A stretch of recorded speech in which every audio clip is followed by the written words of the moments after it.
NT Ramarao గారు నాడు Congress party వ్యతిరేక విధానాలతో పుట్టిన ఒక తెలుగువాడు ప్రధాన అవుతా అంటే అభ్యర్థిని నిలబెట్టలేదు. ఆ తర్వాత చంద్రబాబు నాయుడు గారు తెలుగుదేశం పార్టీ ముఖ్యమంత్రి అయినా ఆ రోజు ఆయన ముఖ్యమంత్రిగా ఉండేట ఆయన మనం కట్టిన మరిచన హెచ్ఆర్డి అది కావచ్చు, కాసు బ్రహ్మానంద రెడ్డి గారి పార్క్ కావచ్చు, కోట్ల విజయభాస్కర్ రెడ్డి ఇండోర్ స్టేడియం కావచ్చు, కృష్ణకాంత్ పార్క్ కావచ్చు, జలగం వెంగళరావు గారి పార్క్ కావచ్చు, ఇవన్నీ నేను చెప్పిన పేర్లన్నీ కాంగ్రెస్ పార్టీ ముఖ్యమంత్రులు కట్టింది మనమైనా కానీ అలాంటి వాళ్ళు. ఎందుకంటే రాజకీయాల్లో ఒక హుందాతనం అనేది ఉండాలి.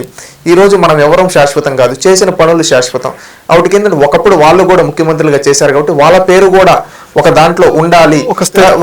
అది మనం కట్టాము కానీ వాళ్ళ పేర్లు పెట్టాము. ఎందుకంటే ఒక గౌరవం వాళ్ళకి కల్పించాల్సిన గౌరవం, ఎందుకంటే వాళ్ళు ఒకప్పుడు సేవలు అందించారు ముఖ్యమంత్రులుగా అని చెప్పి అలాంటి వాళ్ళు పెట్టారు. ఈ రోజు లోకేష్ గారు ఏమంటున్నారు, కంపెనీలో మీరు తీసుకొని వచ్చినా మీకు కూడా క్రెడిట్ ఇస్తామంటున్నారు. అంటే 3 తరాలుగా ఎంతటి విలువలతో రాజకీయం చేస్తున్నారో ప్రతి ఒక్కరూ మనం అర్థం చేసుకోవాలి.